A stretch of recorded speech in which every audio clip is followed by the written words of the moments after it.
The main character's life totally went off the rails overnight, and she just couldn't wrap her head around it. Like, did this whole mess start when she was born an orphan? Or maybe when the boss she swore she'd dedicate her life to straight up betrayed her, and then tried to take her out? Or maybe it was when she made a last-ditch wish in the final moments of her life, which actually came true, and she got rebooted as the daughter of some bougie family, right as she was about to check out. The second the little girl woke up, the maids were all hovering and bugging out. One of them grabbed the kid's hands, so she'd feel like someone was on her side and she wasn't all alone. Right then, everyone was praying the baby would just hang in there a little longer, because the doctor was supposed to be there any second, but it turned out the little girl was on borrowed time. Nobody wanted to step up and help, and the head maid was like she had zero time for this and told everyone else to handle the problem. Even though she was totally out of it, the kid recognized that nasty voice. It belonged to some young guy who wanted to get rid of the baby like yesterday. He was arguing that if she was going to kick the bucket, she should at least do it with some class, and he called the little girl the most annoying kid on earth. As soon as our girl realized she'd respawned in the family of the dude who offed her, she was like, why on earth was she given this life? The next morning, the girl was feeling a whole lot better, so she immediately dipped out of her room to check out her new digs. Her hair was this super bright blue like a cloudless sky on a sunny day, and her eyes were sparkling red like rubies. The maid immediately rushed over to the young lady and told her the baby shouldn't be moving so much, because she'd just been really sick, but the girl flailed her arms and was like she could totally run free now and nothing hurt anymore. The maid carefully picked the little girl up and said she probably felt a lot better now, but she had to be really careful, and it was better if she just rested in her room, because if anything went wrong, her temperature could shoot back up, and in that case the maid could get thrown out of the Buraño house for basically slacking on the job. It didn't matter how many times the main character heard this family's name. She just couldn't vibe with the fact that she'd been reborn on the Buraño family estate. In her past life, our girl worked as a secretary in this very place for 10 years, and this was where all the permanent goodbyes started happening thanks to Harbenic Buraño. Even after her rebirth, the baby was still completely tied to this place, and the family refused to let her go. The portrait of the late Duke was still hanging up, and the title must not have been inherited yet. And our girl was basically time-traveling back to when she had just gotten a job as a secretary. The late Duke Raphael's 3 sons were a bunch of troublemakers, and every single one of them was already making a name for themselves with their stunts even at that young age. None of them had any real talent for business, and at the time, Raphael was seriously struggling to pick a successor. In the end, Harbenic was the only one who could actually pull through, so he was the one who inherited the title. But as soon as Harbenic got confident in his power, he started secretly doing all kinds of shady things. Among these shady things, he trusted his secretary with secret financial documents that she was forced to cook the books on, and so our girl gave it everything she had. She worked non-stop, and in the end, the dude just took all the rewards for himself and then finished things with the secretary for good. After her 10 years of service, his secretary had seen countless people get wiped out by Harbenic, but she never imagined she would end up just like them.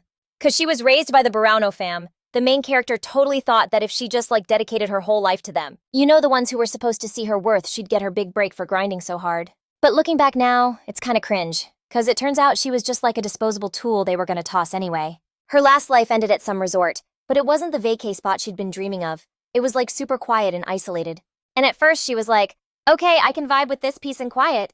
But then it hit her that if she screamed for help, literally no one would hear. That basically made it the perfect spot for someone to get, unalived, so everyone who wanted her gone jumped on that chance. And even when she was sick and had to swallow her pride, nobody showed her any mercy or gave her a single break. So in the end, she met a super lonely fate, just staring into the deep dark ocean with 0 close friends. No BAE, no loving family, not even a real home to go back to, so our girl was basically on her own. She felt her body getting colder and colder, but hey, she picked a shady boss, so she couldn't really complain, right? Like it was her own L.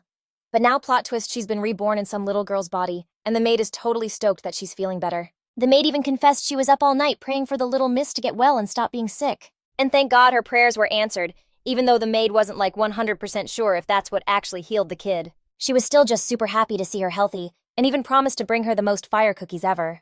'Cause the little girl totally deserved them. Then the maid asked if the young lady had any special requests. And just hearing about cookies and milk gave our main character this warm, cozy feeling. The little miss was shook when she heard the maid's offer though. 'Cause it could only mean one thing. The maid was offering her the same snack menu that the Buraño house staff got after their meals. Whatever the case, our girl knew she couldn't just take the workers' snacks, so she was like, nah, I'm not really in the mood for that today. No cookies at all.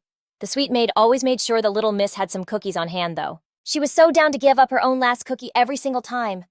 Anyway, the little girl's name was Erin, and our new main character had heard that her fam treated her like dirt. And it looked like all the rumors were legit. This Erin Buraño was the only daughter of Colin Buraño, who was one of the late Duke's 3 sons. The gossip is that the kid was never treated like a duke's granddaughter, all because of the bad blood between her dad and his family. Apparently her dad bounced on his family to marry some girl who wasn't a noble. Oh, and the maid's name was Mari, by the way. She was in charge of the little miss and was super sweet. The kid was starting to realize she wasn't getting the typical granddaughter treatment. Like, she wasn't being spoiled or anything, and she had to figure that out on her own. Our girl was also kind of mortified about it. 'Cause there was this one relative who straight up hated the kid and thought she was a total pain.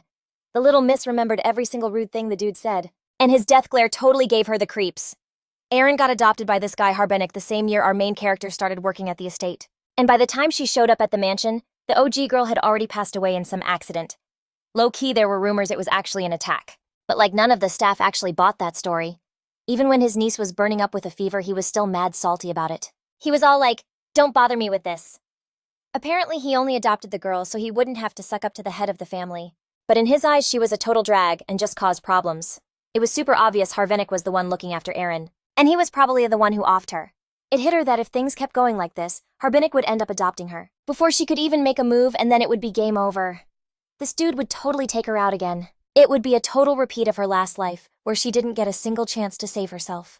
But this time, she was not about to die. There had to be a reason she was reborn as Erin Buraño, right? And it might be a sign telling her to make up for all the L's she took in her past life. Life wasn't going to be a walk in the park, but little Erin was ready to deal with all the drama, even with roadblocks in her way. She would always fight with everything she had to survive. First things first, she decided she had to stop Harbenic from adopting her no matter what, so she wouldn't fall into some major villain's trap. Erin headed straight for the reading room, and she was pretty sure the book she needed was in there somewhere. The library was in its own separate building, right next to the estate, and it was seriously huge, which really showed off how powerful and loaded the Duke's family was. In other words, it was packed with useful info. And the reason Erin came to this library was for one thing and one thing only. She realized that to pull off the plan she'd carefully cooked up last night, she was going to need some knowledge of magic science. Magic science was this whole field of study that looked into magic powers scientifically. In particular, it was all about creating magic tools, using magic stones as the main ingredient. Through their research, magic scientists invented a ton of tools that help with everyday life stuff, and this alone let the Empire build up a super rich civilization. But the magic tools needed a crazy amount of magic stones, and the supply was constantly dropping. Little by little, magic science became a super expensive field to get into, and if you were broke, you couldn't even think about studying it. The Buraño family was a famous noble family in the Empire, so money was basically no object for them.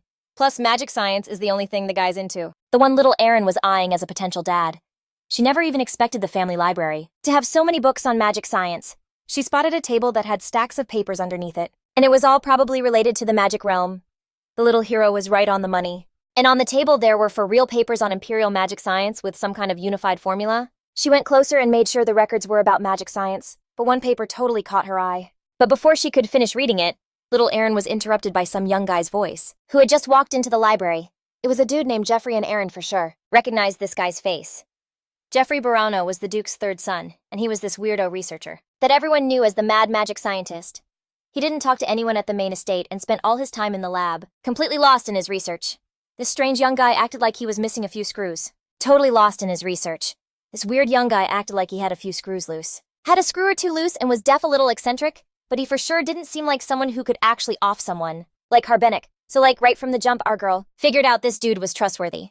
He asked her to hurry up and show him what she had in her hands. Erin started waving the paper and saying she was sorry, cause she didn't mean to do that, and wasn't trying to take anything from Jeffrey's desk. Said it was high time for her to stop lurking around, or better yet, just get away from his desk. The girl totally backed off from the table where the papers were scattered, cause the most important thing, the reason she came there in the first place, was already in her hands.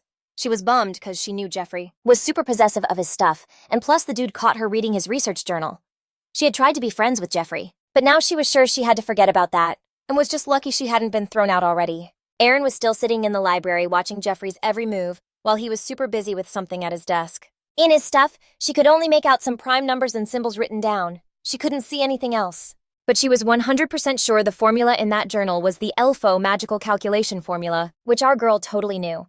ELFO is a magical computational formula that was considered totally revolutionary in the magic science world before her reincarnation. With this formula, it was possible to create magic tools, using even the tiniest amount of magic stones. Even though the formula was super complex and difficult, it took a long time to confirm it. As a result, no magical instrument was created without this formula, and it found its use after he became the heir. Harbenic started selling off the family business one by one. Even though almost the whole family fortune was wasted, the family was able to keep their heads above water. only because of Elfo. In his past life, Harbenic was incredibly proud that his family was profiting from his discovery, and he bragged about it nonstop. And there was another interesting tidbit. The basis for that formula was in Jeffrey's hands, and there's another possibility that Harbenic stole Jeffrey's research and used it. Erin was dying to tell him that the formula would become a super important invention in just a couple of years, and that he just needed to wait. Now, the most important thing is not to let Harbenic get his hands on this formula and take it for himself. The heroine realized that Jeffrey probably didn't care about stuff like that, as long as he could do his research, and if he did care, he most likely would have already gone to her office in her past life and raised all kinds of hell. But the guy had absolutely no interest in her and was completely zoned in on his favorite hobby. Judging by Jeffrey's weird reaction, she figured he must be having trouble with something. Since the guy kept holding his head, it's totally possible he can't solve the puzzle of a new formula, and that's why he's so on edge.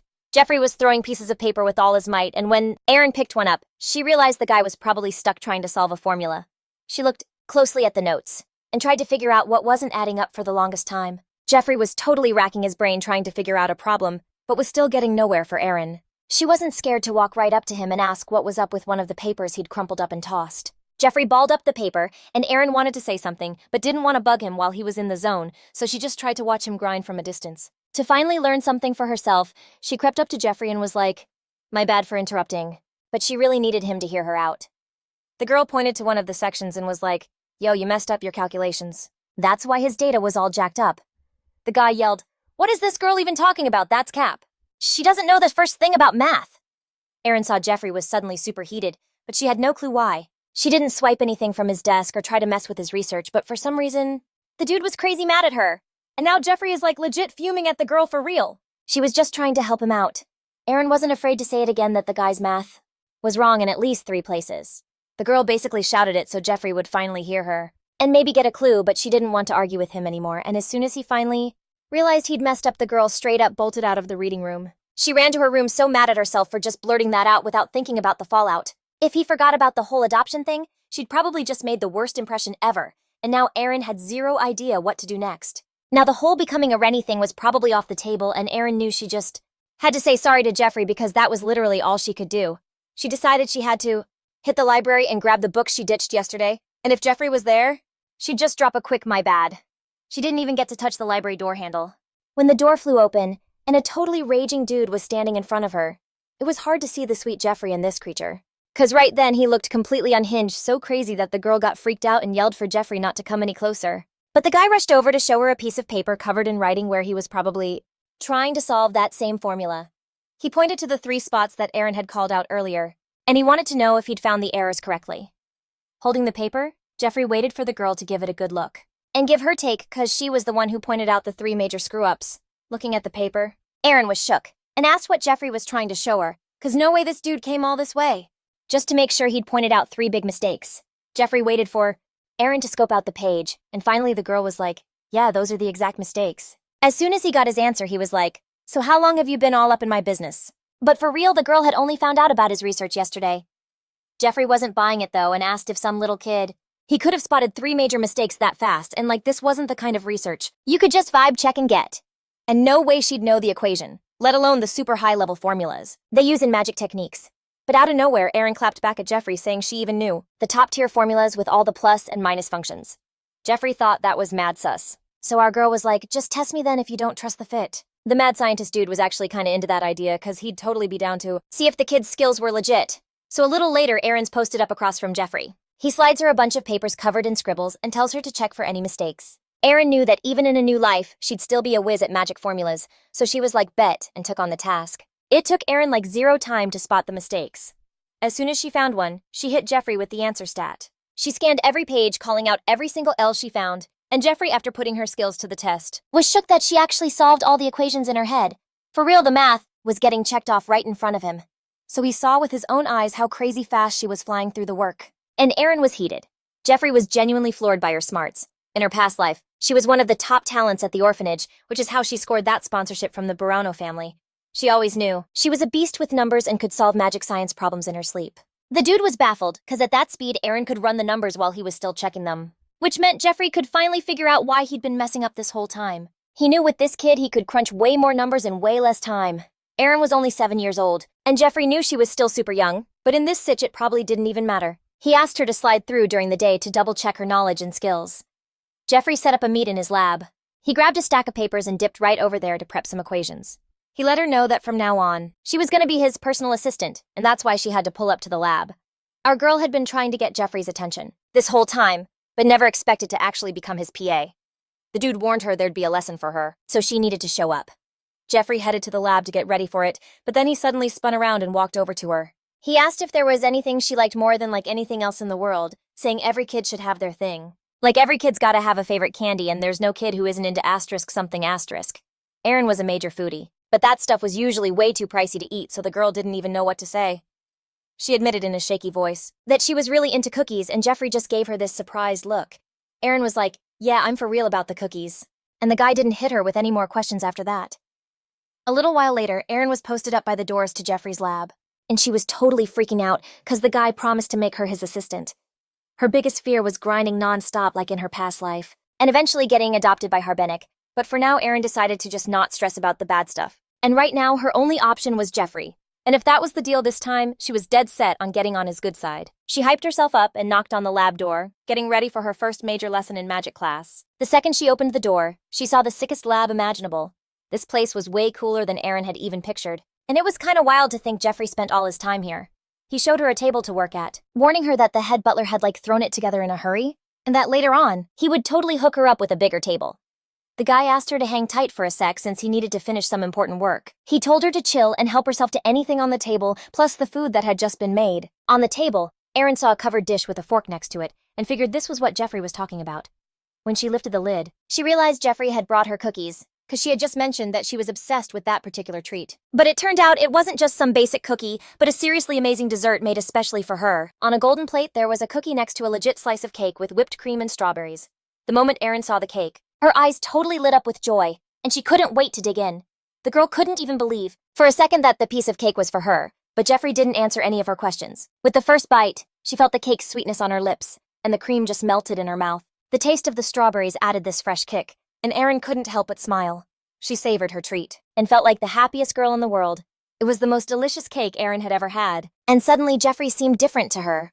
Before she thought the guy was all gloomy and scary, but now she just saw that this dude was super invested in her.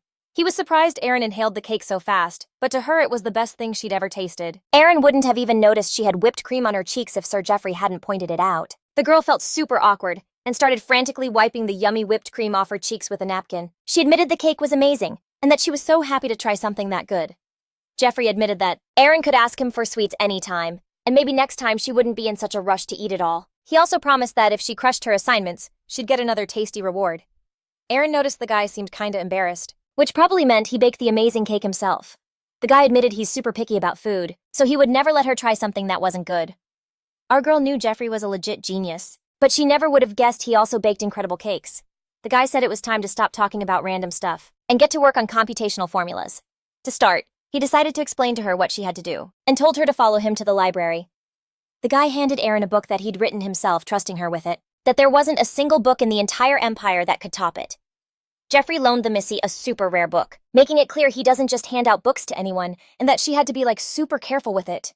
The dude thought he was some kind of unmatched genius, and now little Erin was officially part of his crew. Jeffrey broke down how sugar fuels the brain, and at first, Erin was kinda stoked that Jeffrey called her a genius, but something was tripping her up.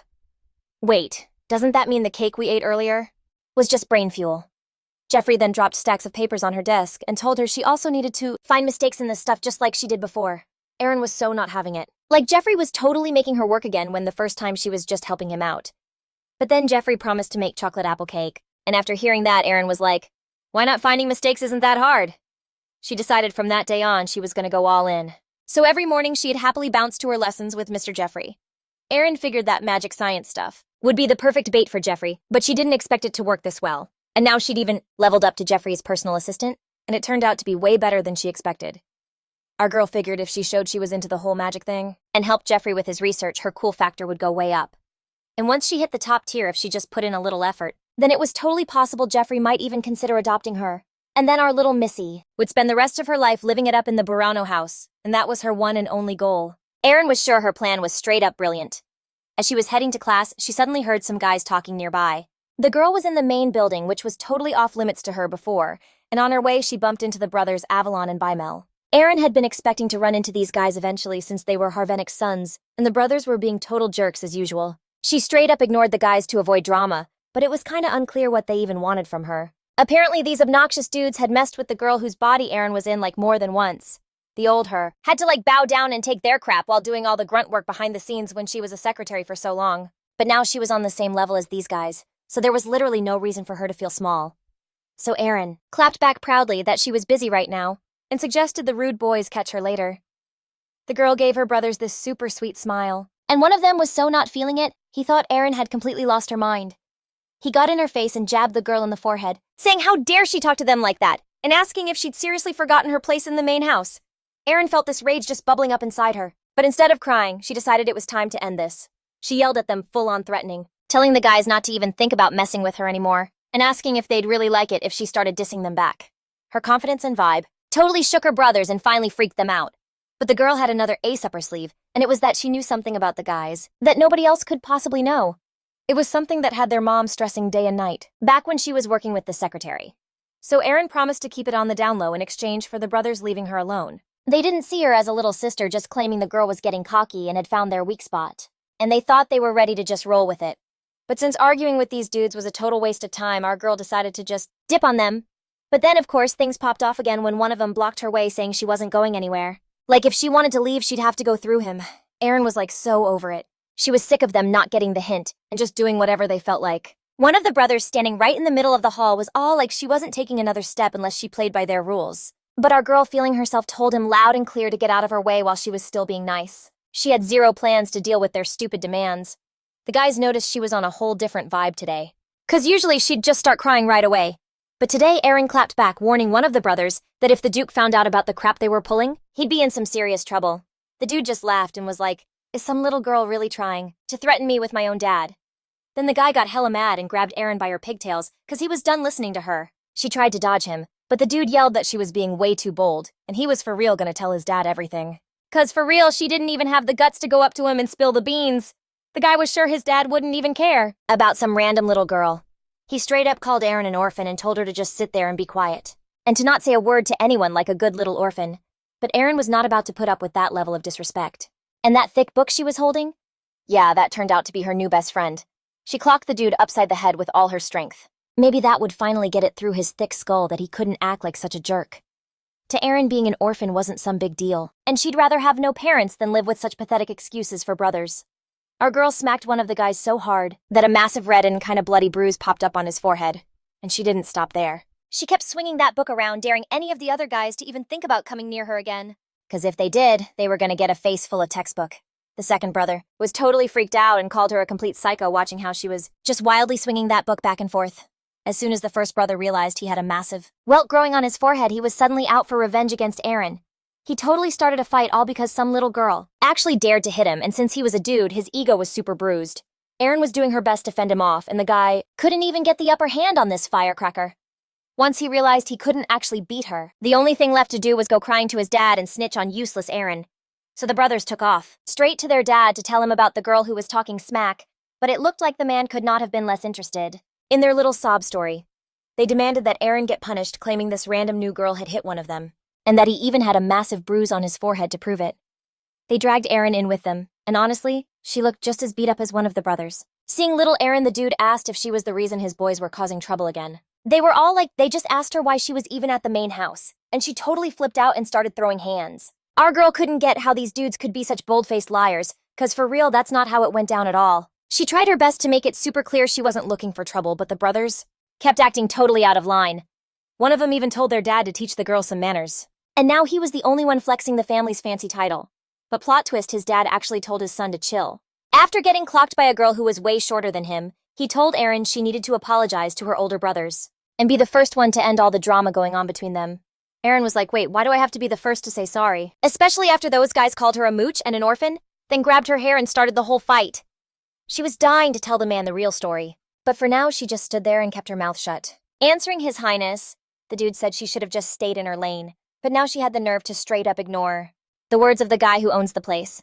The girl stayed quiet, and the dad told her to apologize to everyone and own up to it. She thought this would all be over way faster, but now her dad and his family were jumping in to teach her a lesson too. Our girl knew that look from Harbenic all too well.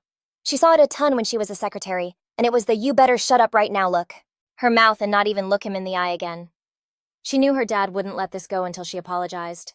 And in that case, it was probably just easier to give in and take the blame the so-called little miss. She had no clue what the girl before her did to deserve getting clowned on this hard by the head of the family and his sons. But then out of nowhere, she saw Jeffrey, who must have just rolled up to his brother's office. Erin really didn't want Jeffrey to know she'd gotten into it with his trashy brothers on her way to class. She was really hoping Jeffrey was just passing through, and randomly decided to pop in and see his relative. But the guy walked right up to our girl, told her she'd messed up big time, and gave her a little pat on the head.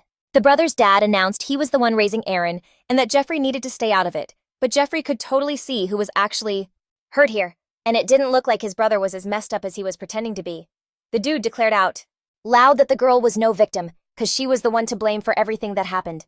He was positive it was Erin who started the whole mess, and he saw her as some bratty girl who was always in the way and getting into everyone's business. He asked Jeffrey how the little punk dared to lay a hand on the family's legit daughter, Buraño, and how she'd dare do that to his brother. Those words just made Jeffrey smirk, cause he knew exactly that those guys were no brothers of Erin's. Jeffrey shot back that a kid who yanks hair and calls someone an orphan can't be Erin's brother. The dude insisted Jeffrey was just talking trash, since he didn't see what really went down either. He told the girl not to listen to His Highness, and told her to get to class, which started like ages ago. Erin was super happy to follow Jeffrey out of there, and it felt like this guy was her only lifeline with these awful people.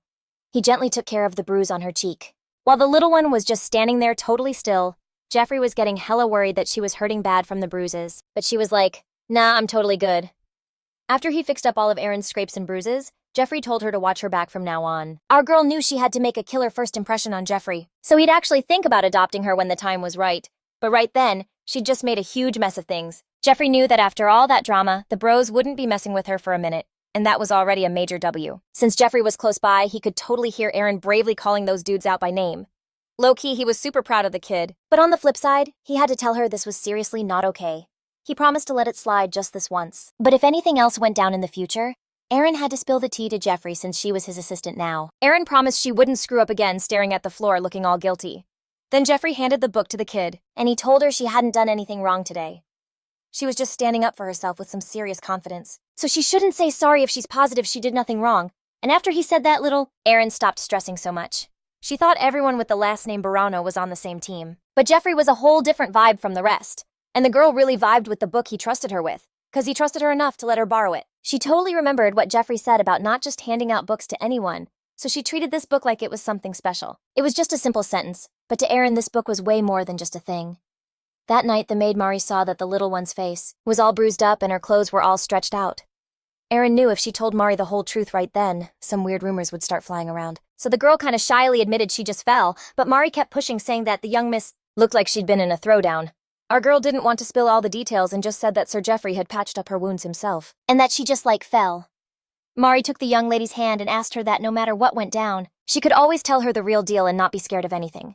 After all, if Erin is straight up with her, Mari can help her out as much as possible. Mari was super worried about the kid, but Erin kept insisting that for real, she just tripped while running down the stairs. Mari noticed that after that awful night when the kid had a crazy high fever, the young miss seemed like she'd turned into a totally different person.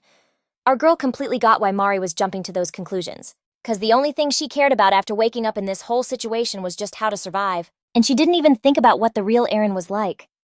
If anyone was gonna get suspicious, it would have been Mari, who was the closest to her. The kid just wanted to explain everything to Mari so she wouldn't stress, and would quickly forget what she saw. She admitted that the young miss had grown up a ton during this time, and had become a really strong kid, but she shouldn't just hide it when she's in major pain, cause there are people around who she can open up to.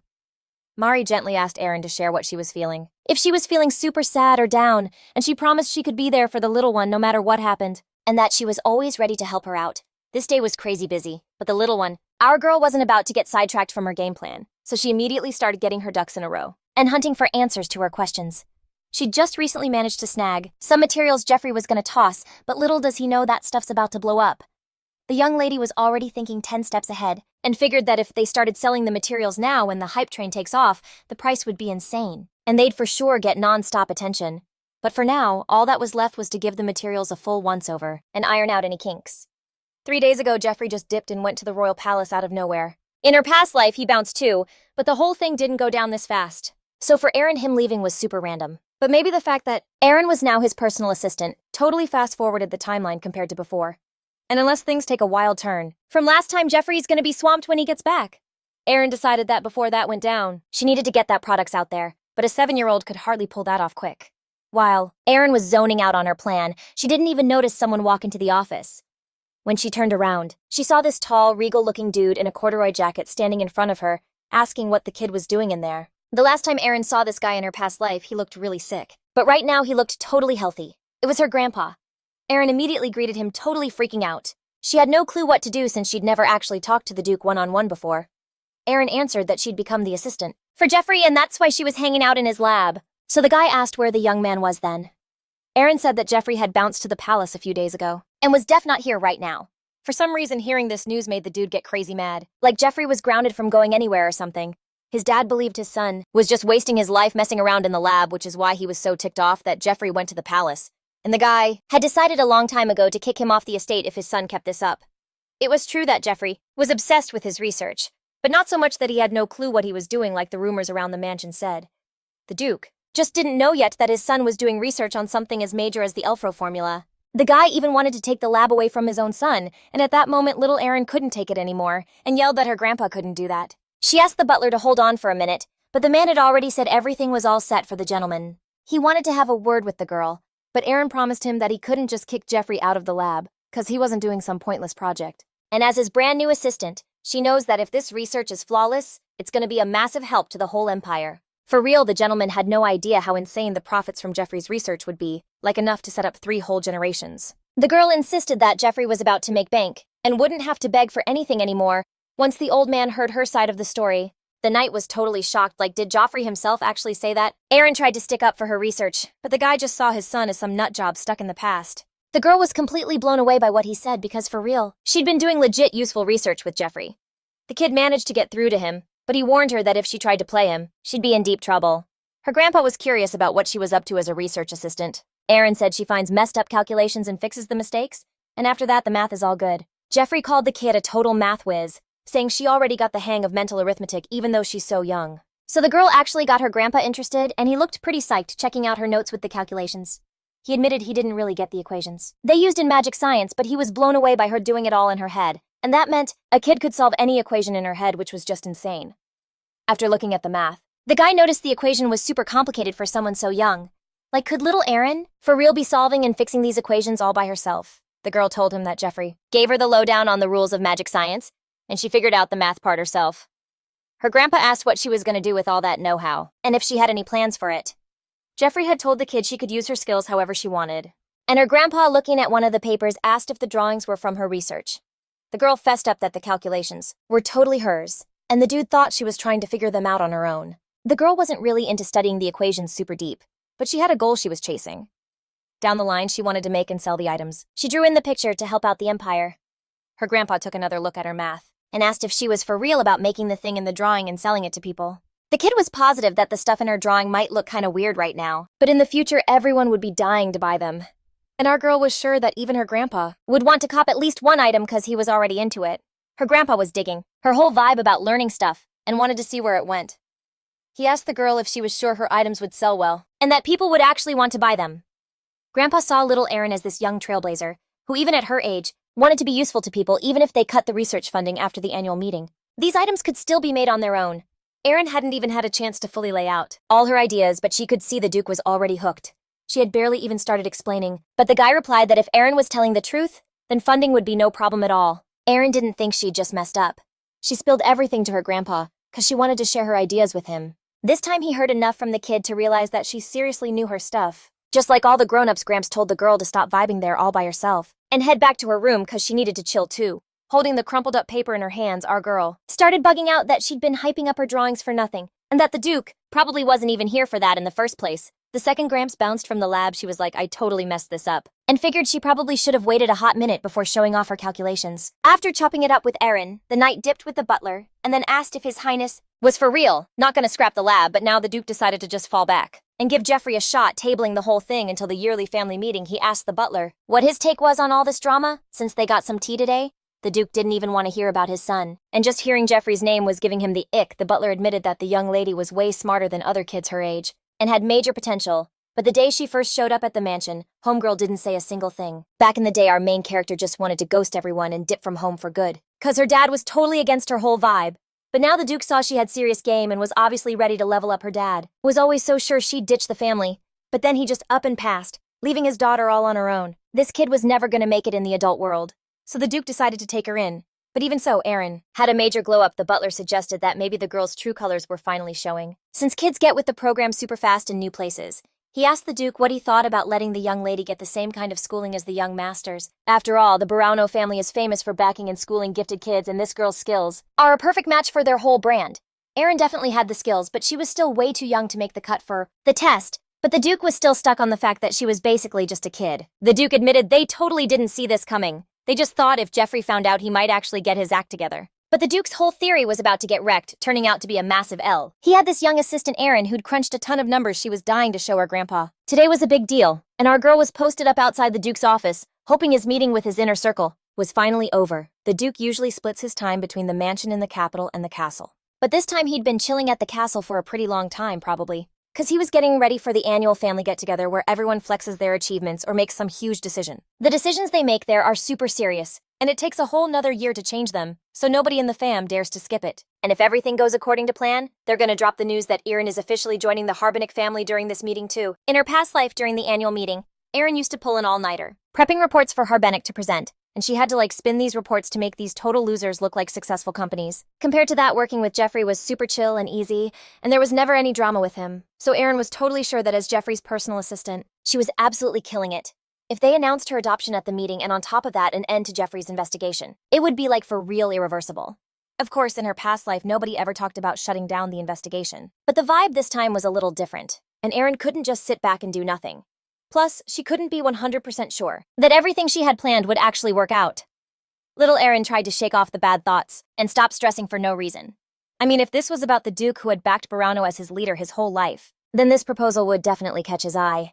After all, today was a super important day for her, and she knocked on the door of the office where one of the meetings was going down. The door was opened for her by some young guy, who, seeing the little kid in front of him, didn't immediately get what was happening. The adults came over to Erin right away, and one of the ladies asked what was up, and why such a little lady decided to drop by. The lady was totally gushing, 'cause young Erin had on this crazy beautiful flower dress, and the little girl looked just amazing. Everyone started whispering that the girl was the late Colonia's daughter, and now that they brought it up, Erin was like a total spitting image of her dad.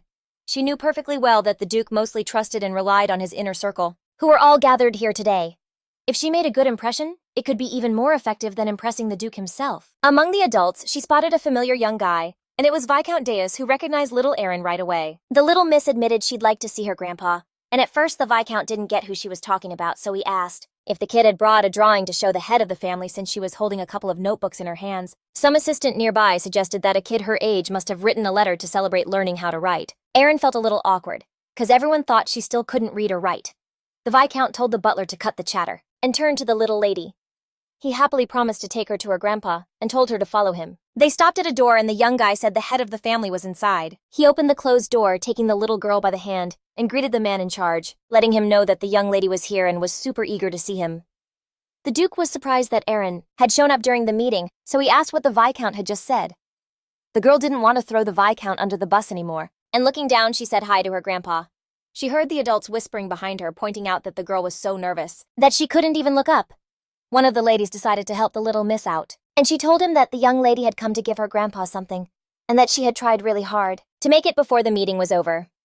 The Duke asked his granddaughter to come closer, since she obviously didn't come all this way for nothing. So to wrap up the meeting, the Duke called his granddaughter over, 'cause she was the whole point. She had been grinding so hard for so long, but Erin still couldn't even look up, 'cause she was so stressed and mortified. And the grown-ups were still just standing. She turned to her grandpa and was like, "I've got something I gotta show you right now." Erin saw that Knight was majorly pissed at Jeffrey, so it was no wonder the little kid was kinda scared of the dude. The sweet lady sat Erin down on the couch right across from her grandpa, so she could show everybody her notebooks. She handed him one of the notebooks, and her grandpa was like, "For real, Erin, do I really need to check these out right now?" She was super persistent, so the Duke couldn't really say no to the little lady. But get this, he wasn't the only one curious about Erin's notebook. 'Cause right there next to the Duke, a bunch of other people were also totally glued to those pages filled with writing. The ladies and the kids admitted they were super curious to see what the little girl was drawing too. And maybe she'd already learned how to write. The Duke was so ticked off that his inner circle hadn't bounced yet. He was basically like, "Don't you guys have enough work to do?" and finally got everyone to dip so he could look at the notebooks. Erin's notebooks in peace. But this one young guy stuck around saying he had to wait a little longer and admitted he just thought of a cool idea. But he forgot to bring it up. The young dude noticed that even when the Duke was reading the most top-secret documents, he was never this locked in and slow. The Viscount started wondering if the letter sent to the girl might have something threatening in it. But still the Duke wouldn't read a letter like that with that look on his face. Then all of a sudden the Duke just burst out laughing, and the young lady and the Viscount just stood there totally confused. They were curious about what the Duke found so funny in her papers. They figured she must have brought him something totally out of the ordinary. The Viscount asked to see it, and the Duke was happy to hand him the notebook. These are the notebooks the kid used to propose saving Sir Geoffrey's lab and research funding just as it is. But in exchange, Erin asked to turn her drawings into products and sell them. And this is no sweet little letter from a granddaughter. It's a legit business proposal. The Viscount was shocked to see how a little girl was trying to get the head of a business empire to work with her, using a clumsy kid-written letter no less. Now the young guy totally understood why the Duke was turning every page so carefully. Because every single line had important info, and if he agreed to make the product based on the drawings, the Duke had to move on to the next page, which was still a secret.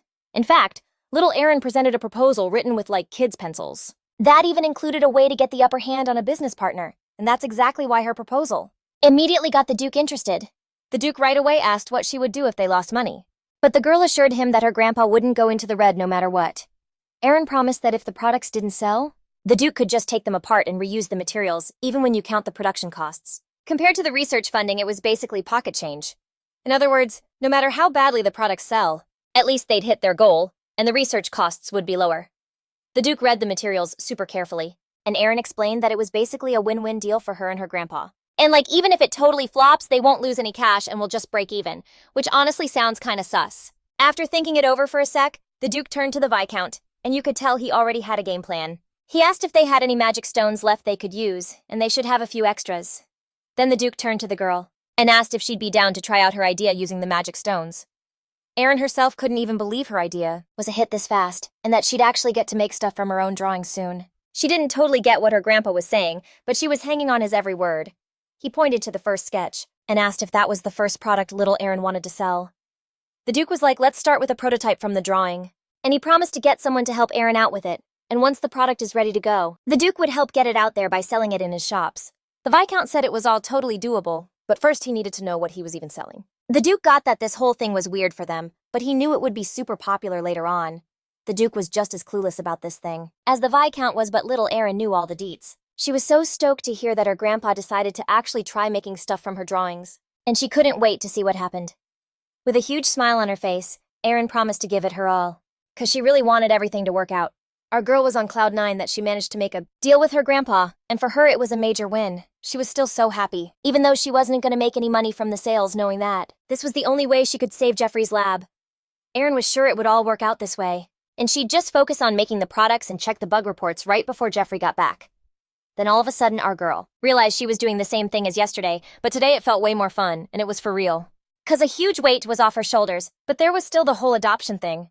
A decision still hadn't been made about it, and the Duke says he'll keep an eye on it, but for some reason Erin had a feeling that everything was already decided behind her back, and they weren't giving her the full story. Suddenly, she heard some girl's voice calling out, and it was totally aimed at Erin. The little one answered, "I'm over here," and the girl was so glad she'd found her. The girl said she'd seen Erin in the library before, but she never got a chance to properly meet her. The girl's name was Alphona, and she worked here as a librarian. Erin was shook because this girl was definitely not the librarian she remembered from her past life, who worked as a secretary at the estate. Erin gave a sweet smile and said hi to the nice lady. She'd probably been there before. The lady said some guy named Geoffrey had shown up and she was here to drop off the books that he had ordered. The girl was actually carrying a whole stack of books that probably Geoffrey was into. He ordered a ton of books, and Erin was like over the moon about it. After seeing all that new study stuff Alfonso said, Geoffrey also left a message for the kid and told him to pass it on before he bounced. Erin was all ears, totally hanging on every word, because she was dying to know what Geoffrey's message was. The lady just said it in this super flat voice. She was like the books were a gift this time, and if Erin wasn't feeling them, she could just like toss them to the side. She repeated Geoffrey's message word for word, and the deal was Erin could read all those books after checking out the awesome gift. The girl figured that for him to say she could just set them aside, he must have bought a ton. She noticed that in the pile of books, there were some that were picked out just for her, and were totally right for her age. She felt like she needed to study a ton, and Geoffrey was definitely making sure of that. Plus, that first book he ever loaned her was like the start of her whole education, and it meant the world to our little hero. Now she was stoked about every single book. 'Cause to her, every single one was super valuable. It was not a chill afternoon for the young explorer Jeffrey, who was totally dissing the insane downpour that wrecked all his plans. The dude was in the top Imperial research lab, but everything there just felt like a total joke to him. After all that research, the only thing they had to show for it were these tiny little pieces of magic crystals.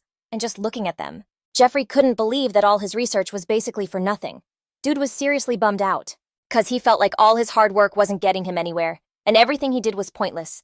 He tried to figure out the composition. From the burn marks, and all the scientists were like, that's impossible. But Jeffrey was positive there was still a way, he just wasn't seeing it yet, and they had to figure it out like no matter what. 'Cause even a 7-year-old kid could spot mistakes in the formulas, and the head researcher just whines and does absolutely nothing. Jeffrey thought about that, 'cause thanks to Erin, his research had finally gotten unstuck. And then the kid talked about it. Like it was no big deal, even though she found 3 super important mistakes. Jeffrey noticed that even though Erin spent the whole day in the lab, she didn't seem bored or down at all. Jeffrey knew it was important to build a solid foundation, and it'd be a good move to send Erin to an academy or a university so she could get a real education. But since the girl was still super young, Jeffrey figured he could just teach her himself first, before she hit the academy. For some reason, this idea totally made sense to him. Little Erin's education was actually a huge deal for the young researcher for real. Jeffrey had always dreamed of having a strong, tight-knit family, and maybe he kinda saw Erin as a daughter figure. Ever since she got back from the Duke's office, Erin had been crushing the same amount of work these last 2 weeks as she did in her whole past life.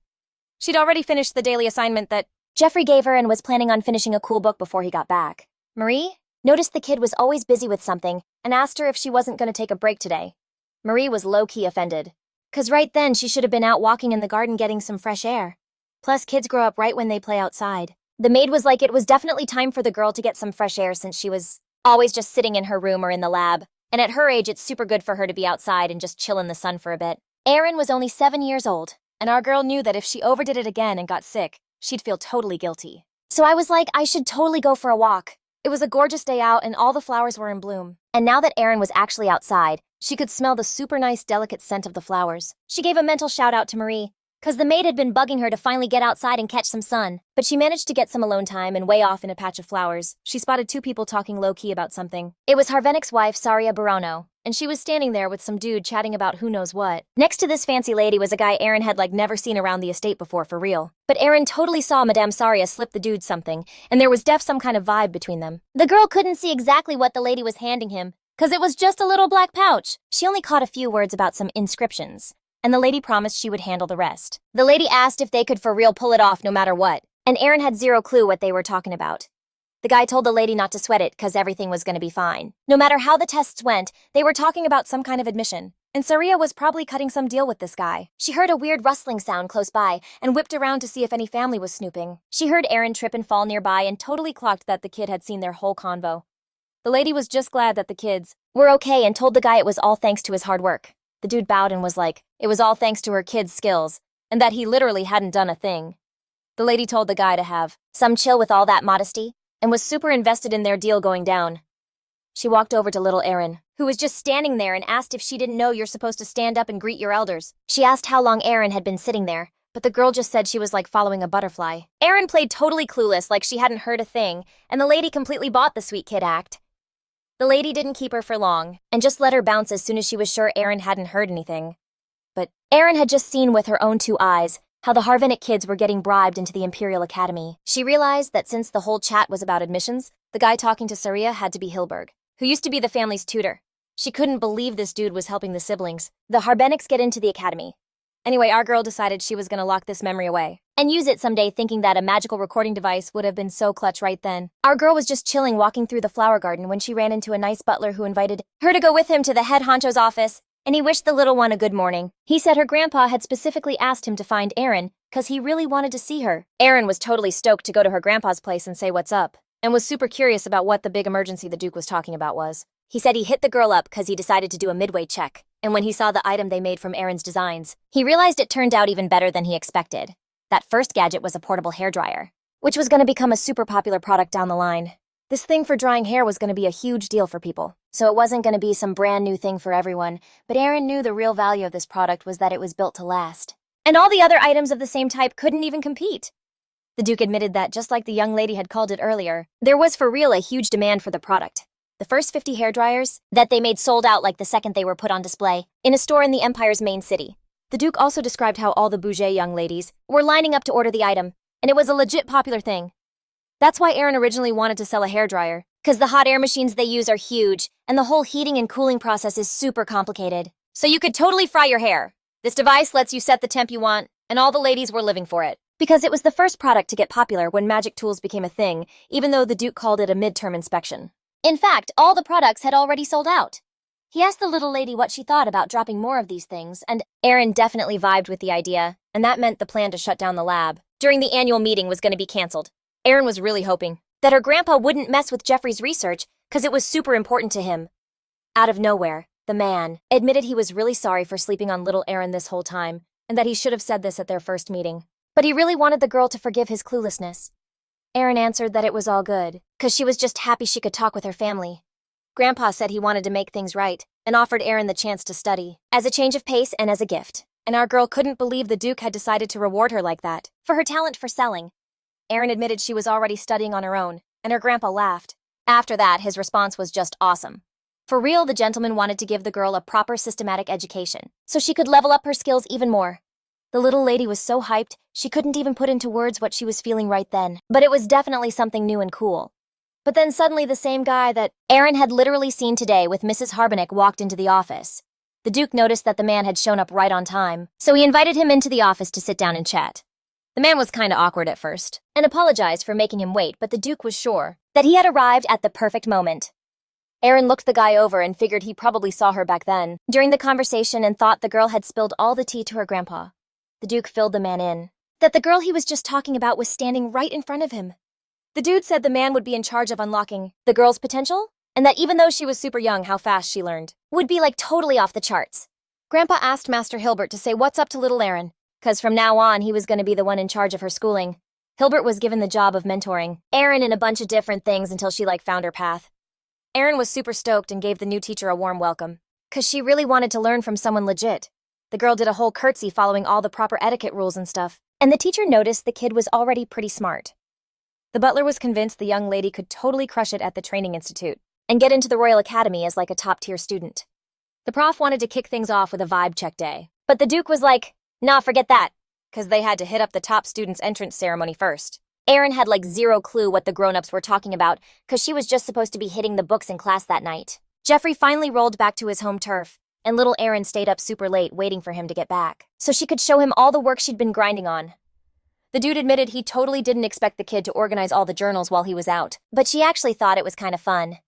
She also read the books Jeffrey had lent her, and promised to keep grinding hard with the new books she'd been given. She knew he couldn't just pop into the lab every single day, 'cause of classes, and Jeffrey should have known that. She was wondering if she should tell him she couldn't hit up the lab on the day she had class, but she really wanted him to know the real deal. She straight up admitted she had something to tell her teacher, since Jeffrey was the one who started training her in the first place. But after a minute, it was obvious Jeffrey was totally ticked off that someone had snatched his assistant and sent her off to other classes. The dude literally stormed into the Duke's bedroom at night, 'cause he was sure his dad was behind it. The Duke told his son to learn some manners first, but the dude just got even more heated and went off about how his dad makes moves without even talking to him. The Duke clapped back that the kid needed an education, not a job, so he decided to handle it himself. Jeffrey was so confused. Why was his dad claiming he was forcing the girl to work in the lab when that was totally not the vibe? But the old man insisted Jeffrey had forced a 7-year-old to grind all alone, and he wasn't about to raise another slacker in that house. The poor girl was just standing there listening to the grown-ups go at it with no idea what she was supposed to do now. She just followed her grandpa to try and stop him, but things got heated real quick. The young dude warned that he would handle the girl's training as his assistant personally along with her whole career education. And it finally clicked for our girl if the Duke had been holding a grudge against his son this whole time. Jeffrey was so annoyed, 'cause he'd been teaching the girl for so long and he was not about to let his dad's stubbornness win. Erin saw the whole vibe getting worse and had no clue how to get the grown-ups to just chill out and stop fighting already. The only thing freaking her out was the thought of the Duke kicking Jeffrey out, making all her hard work totally pointless. Our girl had been putting up with the grown-ups yelling for ages, but she knew this whole thing had to stop right now. And now was not the time to be scared, 'cause if she didn't speak up, everything would go off the rails. So she balled up her fists and shut her eyes tight. Erin just blurted out, "Why can't I do both? I can totally be an assistant and study at the same time." And even if it's just a work thing, she couldn't just quit being Jeffrey's assistant. It was literally the only way she'd get to see him. But our girl also couldn't pass up the chance to get on the Duke's good side. Jeffrey promised he'd make sure Erin got the education she needed by sending her to some academy or school, but Erin was just a kid. And the Duke was all No, she needs to be homeschooled here. But Jeffrey clapped back, saying he knew what the kid was capable of, and he should be the one to handle her schooling. But the grown-ups totally forgot to even ask what little Erin actually wanted while they were busy planning out her whole life. The butler hated seeing the kid so stressed while the adults were fighting and figured she def needed someone in her corner. The dude sat down across from Erin and asked the little one if she had like a quick sec to chat. But she didn't say anything back, and the butler just kept watching her. He could see she was totally terrified, and Erin had probably never been this freaked out in her entire life. Meanwhile, Jeffrey and the Duke just kept on yelling their heads off, both claiming they knew what was best for her. The whole thing just turned into this massive dad versus son showdown. And then out of nowhere, one of them knocked over the ink bottle on the table. Ink drops went flying everywhere, and Erin felt like she couldn't even breathe. She was so scared and overwhelmed while the grown-ups just kept screaming right next to her. She just couldn't hold it in anymore, and Erin totally broke down crying. Her little shoulders were shaking like crazy. Tears were just streaming down her face. She couldn't get why the grown-ups were being so extra and mean. She just wished they would chill out and start laughing. Seeing her looking all confused, he stepped away from the fight and went over to the kid. And his dad froze too, shocked that all his anger just instantly disappeared. Jeffrey's dad looked at his son and saw how his rage wasn't just messing with his own vibe, but like everything around him. Jeffrey went over to the little girl and admitted he was super sorry for making her cry so hard. He gently picked the kid up in his arms and gave her a hug. He decided to bounce to a chiller spot so Erin could finally calm down. He took the kid to the lab, and in there she finally felt safe and stopped crying. Erin was super worried because for real, she hadn't meant to have a meltdown in front of the grown-ups, but ever since she turned back into a kid, controlling her feelings was really hard. That's why she just suddenly burst out crying, and even she was surprised she was sobbing that hard over some grown-up argument. Erin finally chilled out completely, and Jeffrey had been patiently waiting the whole time for the kid to feel better. He went up to her and said he was sorry for freaking her out when he was yelling at his dad. Jeffrey suggested they talk about it later, and he told the kid not to stress because none of it was her fault. Erin was like, okay, that now was so not the time to get into it, and everyone just needed to chill for a sec. In this whole mess, Jeffrey played it super smart and just tried to stand his ground with his dad. Erin was still totally bummed, so he decided he had the perfect thing to cheer her up. He straight up told her to check out this huge box that obviously had something sick inside. Erin totally figured Jeffrey was just flexing about all the work he'd brought back from the palace, because he was also super obsessed with his research. But instead of a bunch of papers and books, she saw this mountain of different sweets in front of her, like legit candies and pastries. It was all sweets from Elisa's bakery, the kind of stuff even the royals have to special order way in advance. Jeffrey confessed he managed to snag a ton of extra stuff because he was in a major rush, but he really wanted Erin to be into his gift. And she was instantly stoked to see all the different kinds of treats, and Jeffrey could tell she was feeling way better. So now was the time to talk, and the first thing he asked was if Harbenic had dropped by the lab while he was gone. Erin was kinda shook that Jeffrey immediately brought up the Duke, and she was like, why him specifically? He said he'd heard they were making stuff using designs they'd borrowed. Jeffrey was just curious, but Erin hinted that maybe he wouldn't be cool with it becoming a mass-produced thing. She said she saw the blueprints and was super curious about how they worked, so she told her grandpa, and he promised to back her up. Jeffrey was shocked it was all Erin's idea, and not her grandpa's doing. And that's when she finally got the guts to ask if something awful went down. Jeffrey admitted that all the plans were hers, fair and square, so it was totally her call what to do with them. Because of that, Erin was able to save the lab and make some bank. Even though she couldn't give Jeffrey the full story, she also put the patent rights under Sir Jeffrey's name. That way, even if they didn't make money right away, he could still get royalties down the line. Erin admitted her grandpa gave her the lowdown on all this, and she hung on his every word. And since getting a patent would make it crystal clear to everyone that this invention belongs to Jeffrey and Jeffrey alone, Erin decided to go for it. Then Erin asked Jeffrey to just focus on his research since she couldn't spill all the deets on the situation. After Jeffrey met up with the Duke and sorted things out, they decided they could keep going with what Erin wanted. This meant that she could keep up with her studies at the family estate and work as Jeffrey's assistant, basically juggling school and work. Jeffrey really wanted Erin to have a killer future, but whether it was some science institute or an academy, it was still way too soon for her. But the day finally came when she actually went off to school, and a super psyched Maria sent her off to her first class. Erin started going to this academy where she studied with a private tutor from the Buraño fam, and that's where her whole school life kicked off. The family's whole education thing was pretty much run out of that academy, and most of the students were direct family, but sometimes the really smart kids were given a shot to get an education there, if they passed some specific tests.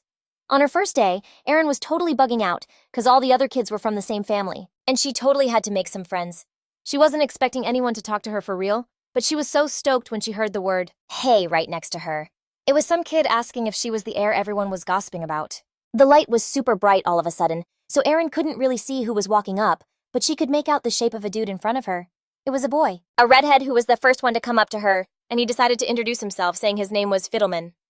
The kid was 10 years old, and it had been like it a month since he first got to the castle. She hypedly repeated the kid's name, and it totally clicked who this hero was. Fidelman was a legit pro knight, who was going to join the Imperial Knights later on. And with his killer looks, he was going to be a total heartthrob for sure. Erin was totally happy to greet the kid, and he was genuinely stoked to meet her, but they didn't get to talk for long. 'Cause like a second later, 2 more kids barged into the room. Fidelman gave the guys a major death glare, and you could tell they were not friends like at all. They were probably those same jerks, the Harbenic kids, who were already picking on someone even in here. Erin let out a huge sigh the second she saw their familiar faces. They ran right up to one of the students straight for Nux, and unlike Fidelman, this kid was famous for a totally different reason. See, while mages like Joffrey are basically magic scientists just doing their thing, it was believed that mages born with mana in their bodies were on a whole other level, so the Empire always treated these mages like they were saints or something. It's been hundreds of years since the Empire had a mage that was this big of a deal. Nux would later totally show off his skills and become famous as the Goat Mage. And to think this kid who's going to be so epic is getting bullied by other kids at school right now. If Nux's dad had found out about this, he would have totally flipped out. But for some reason, the beef with those dudes stayed on the down low. Fidelman went over and told the guys to knock it off because they were probably hurting Nux. The brothers were so mad, like telling the redhead to stay out of it because it was none of his business. They wanted him to just chill and study. But turns out Fidelman hated seeing anyone get picked on and act like such jerks. But the guys didn't stop messing around, and now they were targeting little Erin. She just ignored their trash talk. To her, these guys were just little kids way below her league. She tried to play it cool, but one of the brothers couldn't help himself and yanked her by the pigtail. Our girl lost her balance and totally wiped out, and the kid was all smug thinking he'd finally taken down the sassy girl. The whole class went dead silent as soon as they heard the voice of the woman who walked in and greeted the students. A teacher came into the classroom holding a stack of books, and all the kids immediately snapped to attention. Nobody got why this lady was here instead of Lord Gilbert, but apparently he ran into some issue yesterday and had to push today's lesson to tomorrow. The lady said their teacher left them an assignment, and the kids just needed to finish reading a certain book for tomorrow. The Harbenic brothers were so ticked off about being forced to read lame books because they couldn't care less. The lady who came in just ignored the rude boys because that wasn't what she was there for at all. Luckily, Erin's plans weren't completely thrown off, and she figured she should just bounce, with a quick glance, but she didn't want it to look like she was bailing. I mean, it was the smart move, but for real, what's a powerless maid gonna say to some spoiled rich kids? The only person who could fix this mess would have to be someone with major clout, or like someone from the Buraño family. The boys knew they weren't gonna get in trouble, so they totally blew off the maid and went right back to where they left off with Nux. Nux was freaked. He knew the dudes were just gonna keep roasting him and messing with him, but then a girl's clear voice just cut through all the noise. She walked up to the kids and said she was gonna hand out books. Then Erin asked if anyone needed one, and the other kids were totally into it and rushed over to her. One of the brothers yelled that the new girl was getting way too bold, acting like she owned the place when it was her first lesson. He stomped over to Erin, asking her if she thought this was her house or something, but the little lady had already earned the right to read any book in here, and the kid just screamed that this spot was only for his family's kids, and there was no way some little girl belonged there. But homegirl wasn't scared of the little brat anymore, and stood her ground all confident, so the dude didn't even think about messing with her. He just threatened her, saying she should still be scared of him. Erin was really hoping the guy had any common sense at all, so he'd stop making problems for himself. Fidelman found the same book they read last time, and Nux even remembered what it was about, which was kind of weird. But Alfona had never brought the wrong books before, so something sus was definitely going on that Erin wasn't clued into. That day, the lady had a meeting with the knight and was even running a little late. She told Mr. Hilberg and asked him to take the books to the academy, so she had to dip for a bit. At first, the lady was worried the knight would be totally ticked off that she was late, but she was ready to hear him out. The knight asked why she showed up empty-handed. Wasn't she supposed to bring a journal? Alfona explained that Sir Geoffrey doesn't work in the library anymore, so he moved all his stuff to his lab. And this all went down around the same time he made Lady Erin his junior assistant. The young dude wanted to know what kind of clearance the little lady had, and what exactly she was allowed to do in the lab. Alfona just clammed up because she figured the knight wouldn't buy it anyway, but the young guy was getting heated.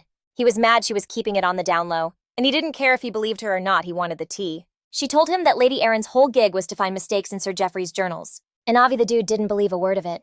I mean, this wasn't just some simple math homework. It was crazy complex formulas that not even all scientists can figure out easily. The guy was shook that a 7-year-old girl could do that kind of math in her head and was for real that talented.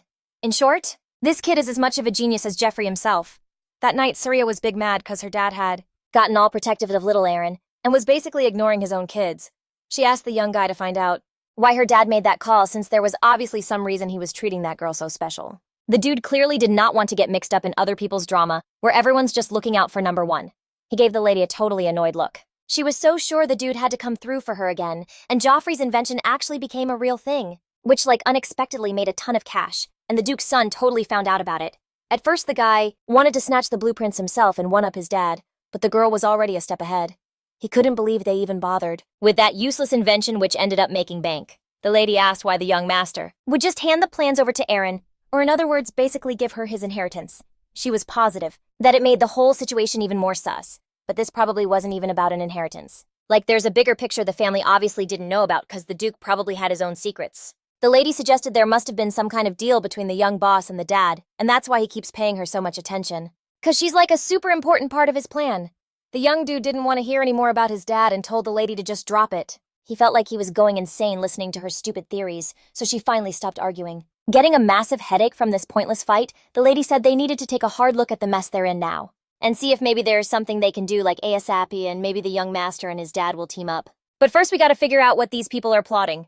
The guy understood that, like, Erin was pretty useful to Jeffrey, but if his dad cared that much about her, that probably meant something too. The young master got like zero info from Alfona when he asked about Erin. He was so sure he'd get at least some tea. But once again, it was all for nothing. Alfona gave a respectful bow and was about to dip. But the young dude warned her about something. He ordered her to bring a copy of the diary next time, and Alfona had better remember that. The guy gave the scared lady a total death glare and said if she messed up, she could be out of a job. Leaving the Duke's son's office, the lady was completely shook, but she for sure didn't want to do what he said. She was scared she'd gotten herself into something way more exhausting than she thought, but right now she just really wanted to forget the whole convo with the young dude. ASAP. Alfona went back into the classroom where the kids said hi and happily asked if they needed any books. The kids looked at their teacher with total admiration, and everyone noticed she seemed a little bummed out. Alfona suddenly heard the lady ask where she'd been this whole time while she was supposed to be working. That voice was like painfully familiar to the girl, and she finally saw Jeffrey right in front of her and was so freaking happy. Erin said that they were the ones who asked Sir Jeffrey to bring some books, because the teacher had obviously brought one they'd already read. The kids came specifically to swap the book they'd already read for part 2, and that was the exact reason they were there. The lady suggested that maybe Mr. Hilberg wanted to go over the first volume again for Lady Erin and thought they needed a refresher. The teacher turned to the kids and was like, "Yep, we're definitely gonna have to review the first volume," and reread that awesome book. Erin shot back that it was all good, and she'd already read all the books she needed to. Had a tough time reading, and it took them forever to get through a book, but for Erin, it was just hilarious.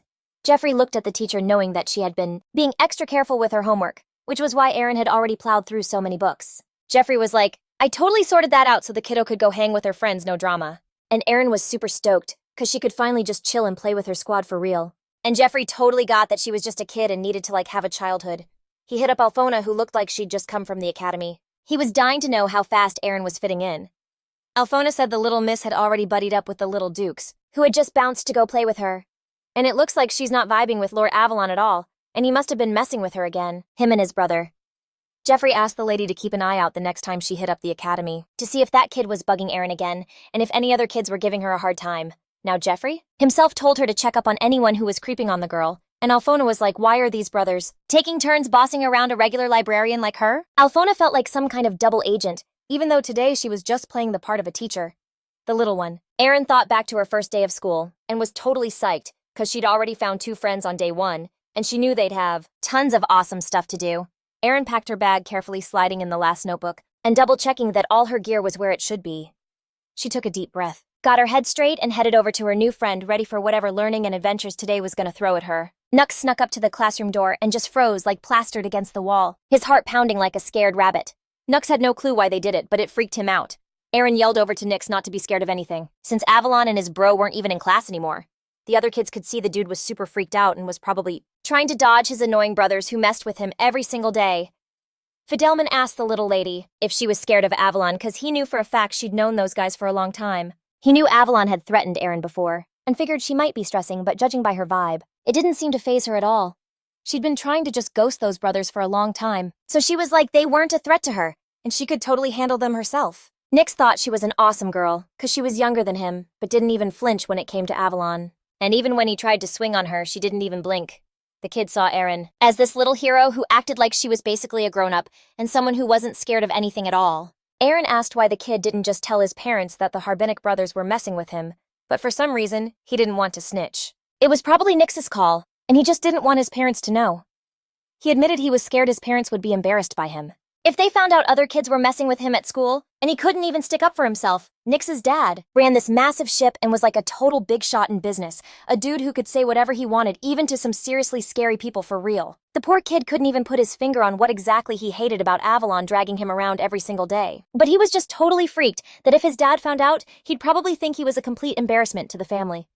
Erin listened super closely to the guy and totally got his struggle. But it wasn't like she didn't get his intense vibes or anything. She proudly announced that in that case she was going to teach Nix some useful stuff so in the future those dudes wouldn't even dare to mess with him or throw shade. She whispered in his ear that for real, Avalon and Bimel still shared a bed, and that was like legit info. Totally reliable and 100% true.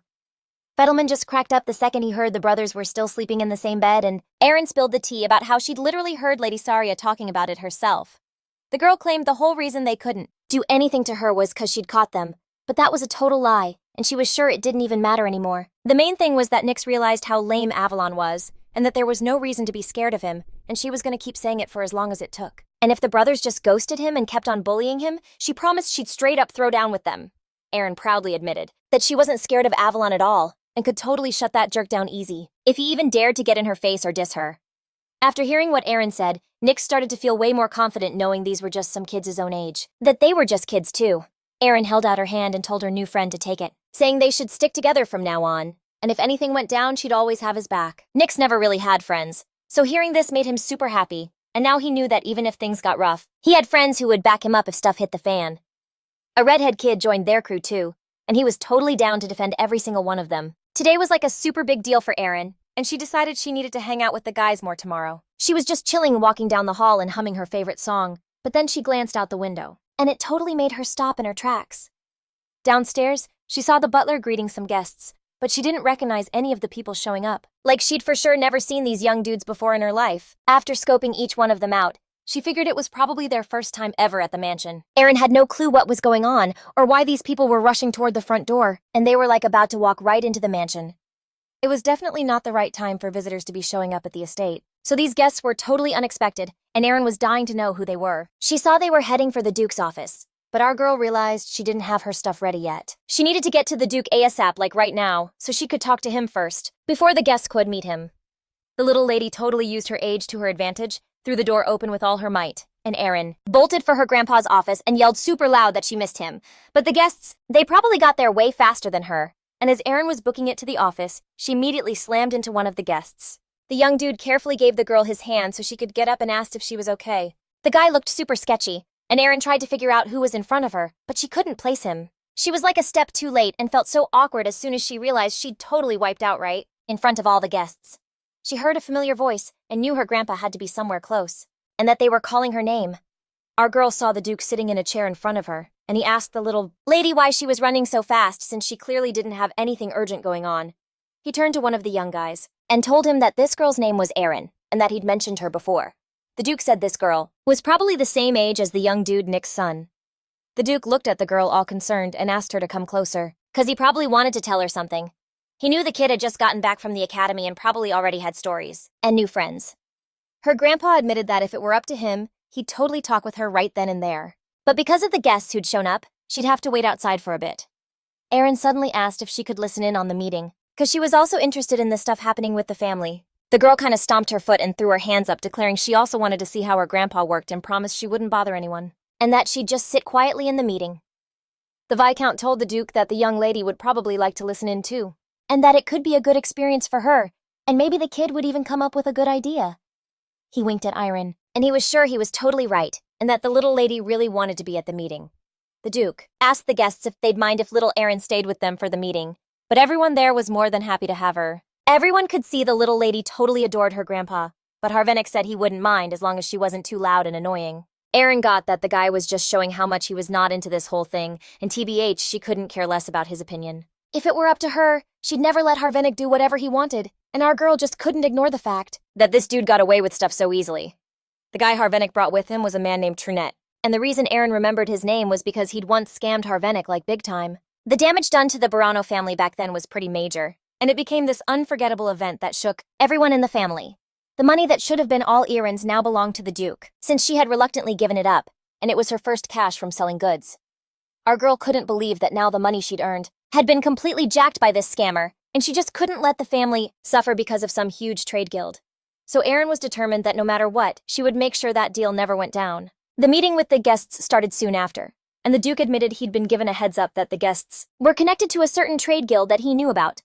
The man gave a sarcastic smirk and was like, "Yo, I'm the head of the merchant guild," dropped his name and all. And it was totally not random that he pulled up on the Duke himself. After a killer sale, the Felpack Merchant Guild is apparently all about that international sea trade life. And they only deal with the bougie stuff, expensive luxury goods. The main lineup is like old-school art, handmade leather drip, and super rare tapestries. The guild leader asked the Duke if he'd probably heard of that kind of stuff since rare art pieces were a pretty big deal with the nobility.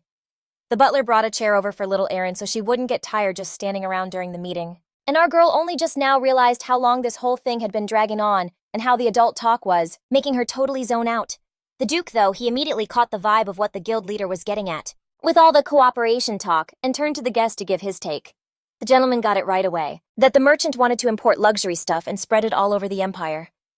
One of the younger guys said that, from what he'd heard so far, it seemed like the guild could totally handle this on their own without much trouble. He argued that since the guild blew up outside the empire, they were kinda clueless about how things worked on the inside and would be super down to team up with the Duke, and also, the guy admitted they'd be grateful for any help moving the imported goods, cause the Duke could be a total game changer for them. Harbenic just wasn't getting it, like if they were just handling the shipping, what kind of contribution was the guild even making to the empire's growth?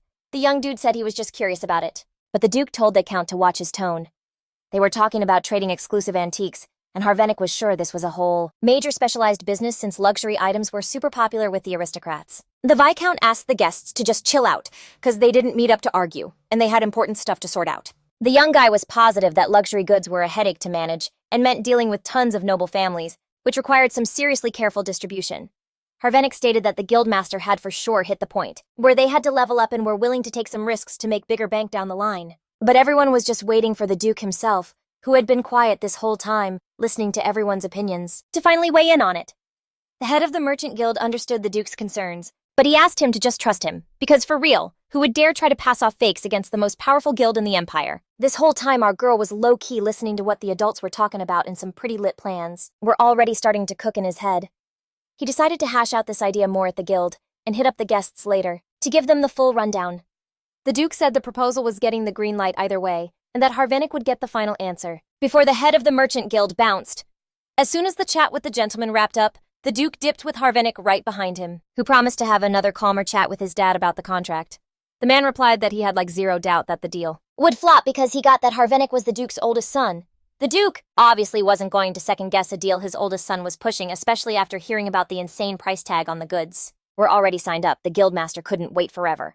The young guy asked if the man had offered to put down a deposit to lock in the deal, but he just replied that this would probably clear things up for both of them. So the head honcho of the Merchants Guild dropped the number he wanted for collateral, and it turned out he needed 10 million gold. Harbenic was totally shook by the offer, and couldn't believe the dude actually threw out a number that massive. But he swore the luxury items would need a huge security deposit, and Harbenic had to get it ready ASAP. He knew he'd already fumbled the bag on selling the project to Jeffrey if this kept up. He wouldn't have a single project left after the annual meeting, and if he bailed now, his whole rep would be completely cooked. Meanwhile, Erin was back in Jeffrey's lab checking out the materials again, and this time some notes totally caught her eye. She knew that by now the guild leader was probably going to start making a thing about the security deposit. Even though the deposit was a done deal, Erin decided she had to lock down the main contract to minimize the financial L. Right as she was brainstorming a plan in her head, Jeffrey suddenly walked up and asked why she was looking so serious. She wasn't sure if any of these gadgets could read someone's mind or whatever, but she really wished there was a magic tool that could make someone spill the tea for real. The dude was surprised, but she had a totally different vibe today and seemed super serious. He really wanted to help her out. And he said that in that case, it'd probably be best to start by ditching whatever seemed the most useless. To get rid of the unnecessary stuff, the guy sighed, looked at the papers and said, "To be real with you, right now all of this seems pretty pointless." He showed one of the drawings of a magic gadget that looked kinda like a staff. And according to Jeffrey, it could figure out an animal's gender. Jeffrey made this drawing back then, cause he felt like it'd be a waste to just toss the formula he discovered, but as soon as he made it, he instantly realized it was completely useless. So he just put that project on the back burner. Now Jeffrey was wondering if this thing had any actual market value, and Erin stared hard at the drawing. If you really think about it, the name of this item is literally just a gender identifier, and even she wondered for a sec how useful this product could actually be. Suggested that if it could be used to tell if an egg would hatch into a rooster or a hen, then maybe the product would be clutch. But since Jeffrey hadn't tested that, it was probably a no-go. This item was designed to tell existing roosters and hens apart, and it would be super hard to tweak it to recognize eggs as hen eggs. Jeffrey wondered if maybe if the item could be modded some more, it might be able to tell the eggs apart, though he was still low-key having doubts. Erin was trying super hard to think of something to give Jeffrey a clue, and finally a sick idea popped into her head. Jeffrey had already explained that this thing would be able to tell eggs apart, and Erin asked the guy to explain that part in more detail. After carefully going over all the papers, the boss's assistant reported that the risk they were taking was way too high, and the young dude wondered what the point of all the sweet talk was if in the end it just meant the guild was gonna do squat. The Viscount was sure the business would be a total hit in other countries, but in the market here, so these knockoff luxury items were everywhere, and you legit couldn't even tell they were fake. That was the whole problem for real. This whole sitch was low-key freaking out the Viscount, but the young dude was basically like, if the Coach Guild had been on this from the start, there would be 0 fakes in their lineup, and just that would have kept everyone from losing faith in the guild's rep. So while the Duke was hashing out some super important stuff with his crew, the office door just kind of slid open on the down low, and this little lady pops in asking if her grandpa was busy.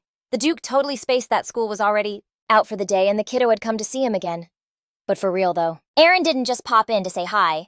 She also wanted to spill the tea to her grandpa about this fire new idea. So the next day the Duke hit up the guildmaster again, and Harbenic was totally convinced his dad was for sure gonna seal the deal, cause if not, there'd be literally no reason to call the client back. The next day my guy was like, bet this contract is getting signed today, and the guild boss was gonna be so stoked if the deal went through. Harbenic was already betting his dad would sign the contract, so he just vibed into his office and announced that he'd rolled up with the head of the guild.